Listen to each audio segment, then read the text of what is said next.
Never before in history have there been so many people on Earth as right now. Our numbers have skyrocketed from 1 billion in 1800 to 2.3 billion in 1940, 3.7 billion in 1970, and 7.4 billion in 2016. The world population increased fourfold in the last century, so what can we expect for the next century? And what does population growth mean for our future? Will there be mass migration, overcrowded slums in megacities covering continents, diseases and pollution, chaos and violence over energy, water and food, and a human species focused only on sustaining itself? Will population growth destroy our way of life, or is this prophecy just ungrounded panic?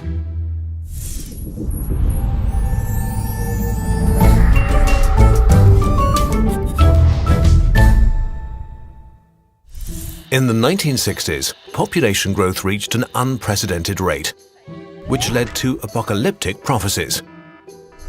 The poor would procreate endlessly and overrun the developed world. The legend of overpopulation was born. But it turns out high birth rates and the population explosion are not permanent features of some cultures or countries, but rather part of a four-step process the whole world is going through: the demographic transition. Most developed countries have already made the transition, while other countries are doing it right now. Let's go back to the 18th century, when the entire world, including Europe, was in the first stage of the demographic transition. By today's standards, Europe was worse off than a developing region, suffering from poor sanitation, poor diets, and poor medicine. A lot of people were born, but lots of them died just as fast, so the population hardly grew. Women had between 4 and 6 children, but only 2 of them would reach adulthood. Then the Industrial Revolution happened in the UK and brought the greatest change in human living conditions since the Agricultural Revolution. People went from being peasants to workers. Manufactured goods were mass-produced and became widely available. The sciences flourished and advanced transportation, communication and medicine. The role of women in society shifted and created the conditions for their emancipation. Slowly, this economic progress not only formed a middle class, but also raised standards of living and healthcare for the poor working population. The second transition stage started.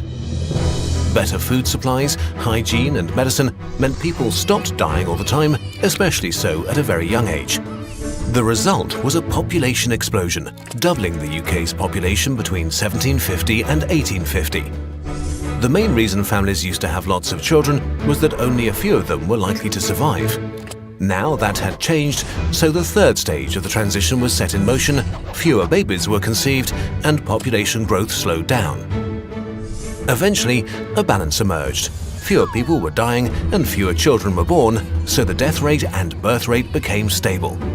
Britain had reached the fourth stage of the demographic transition. This didn't only happen in the UK. More and more countries went through the four stages.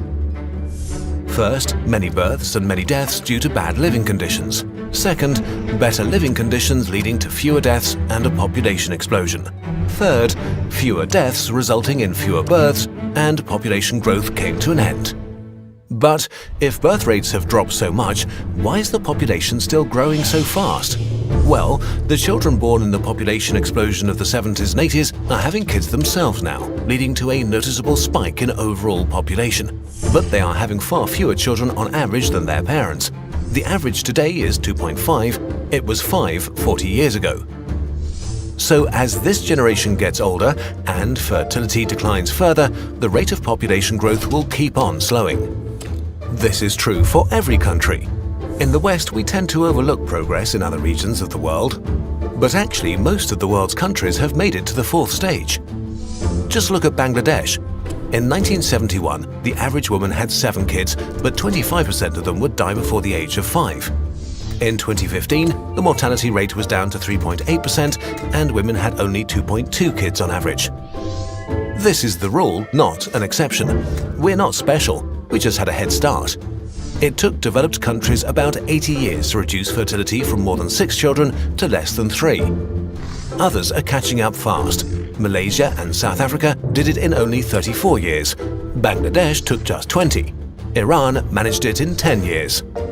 All these countries that are catching up didn't have to start from scratch, and the more support they get, the faster they catch up. This is why programs that help lower child mortality or help poor nations develop are so important. No matter what your motivation is, whether you dream of a world where all people live in freedom and wealth, or you just want fewer refugees coming to your country, the simple truth is that it's beneficial to you personally if people on the other side of the globe can live a good life. And we are getting there. The percentage of people living in extreme poverty has never been as low as today. So the future of global population growth is actually not an apocalyptic prophecy at all. It's a promise. Population growth will come to an end. The UN forecasts that the 12th billionth human will never be born at all. And as the development level of the world rises, the number of people with a higher education will increase tenfold. Countries who used to be in need will help advance development instead. More people is going to mean more people able to advance our species.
A decade ago, robots still seemed pretty limited.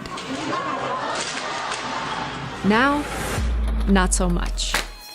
And computers don't just win chess anymore, they can win Jeopardy! Watson, what is the elegance of the hedgehog? They can win Go! There are about 200 possible moves for the average position in Go. This is all happening really fast, and it's causing some to forecast a future where humans can't find work. There will be fewer and fewer jobs that a robot cannot do better. And what are the people going to do? That's the $64,000 question. I believe this is going to be one of the biggest challenges we face in the coming decades. People who are not just unemployed, they are unemployable. But if you ask economists, they tend to have a pretty different view from the futurists and Silicon Valley types. Do you worry that new technologies could cause mass unemployment?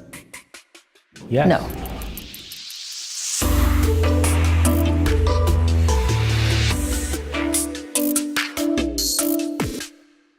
I have devoted my career to worrying about the labor market, particularly worrying about the living standards of low and moderate income workers. So I worry a lot about things.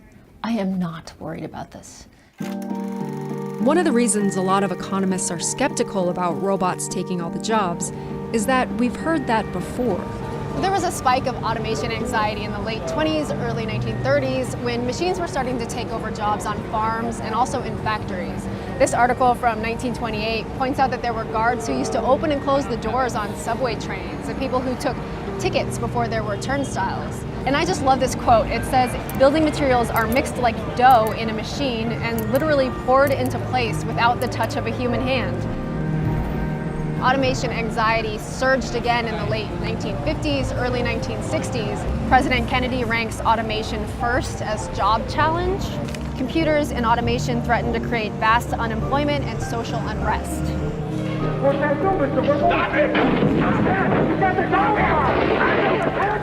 This article from 1958 is about 17,000 longshoremen who were protesting automation on the piers. And if you don't know what longshoremen are, it's because there aren't many of them left. Technology destroyed a lot of those jobs. And yet, we didn't run out of work. This chart shows the percentage of prime-age people with jobs in the US. Ever since women joined the workforce in big numbers, it's stayed around 80%, outside of recessions. During this period, technology displaced some 8 million farmers in the US, 7 million factory workers, over 1 million railroad workers, hundreds of thousands of telephone operators. We've lost gas pumpers, elevator attendants, travel agents. Tons of jobs have died, but work persists. What you realize when you look through these old reports is that it's really easy for us to see the jobs being replaced by machines. It's a lot harder to visualize the jobs that come from what happens next. New technology creates jobs in a few ways. There are the direct jobs for people who design and maintain the technology, and sometimes whole new industries built on the technology. But the part we tend to forget is the indirect effect of labor-saving inventions. When companies can do more with less, they can expand, maybe add new products or open new locations. And they can lower prices to compete. And that means consumers can buy more of their product. Or if we don't want more of it, we can use the savings to buy other things. Maybe we go to more sports events or out to dinner more often. Maybe we get more haircuts or add more daycare for the kids. This process is how our standard of living has improved over time, and it's always required workers. The key sort of economic logic here is automation does indeed displace workers who are doing work that got automated, but it doesn't actually affect the total number of jobs in the economy because of these offsetting effects. Warnings about the end of work tend to focus on this part and not all of this, like a widely cited study from 2013. According to research conducted by Oxford University, nearly half of all current jobs in America, 47% of all our jobs, 47% of U.S. jobs in the next decade or two, according to researchers at Oxford, will be replaced by robots. That study assessed the capabilities of automation technology. It didn't try to estimate the actual extent or pace of automation or the overall effect on employment. Now, all this doesn't mean that the new jobs will show up right away or that they'll be located in the same place or pay the same wage as the ones that were lost. All it means is that the overall need for human work hasn't gone away. Technologists and futurists don't deny that's been true historically, but they question whether history is a good guide of what's to come. Fundamentally, the argument is that this time is different. That's what I think. Imagine a form of electricity that could automate all the routine work. I mean, that's basically what we're talking about here. And so it's going to be across the board. And it is easy to underestimate technology these days. In a 2004 book, 2 economists assessed the future of automation and concluded that tasks like driving in traffic would be enormously difficult to teach to a computer. That same year, a review of 50 years of research concluded that human-level speech recognition has proved to be an elusive goal. And now? Okay, Google. How many miles has Google's autonomous vehicle driven? According to Recode, that's because the company announced its self-driving car project, which was created in 2009, has racked up over 2 million miles of driving experience. This is the textbook chart of advancement in computer hardware. It's the number of transistors that engineers have squeezed onto a computer chip over time. Already pretty impressive, but notice that this isn't a typical scale. These numbers are increasing exponentially. On a typical linear scale, it would look more like this.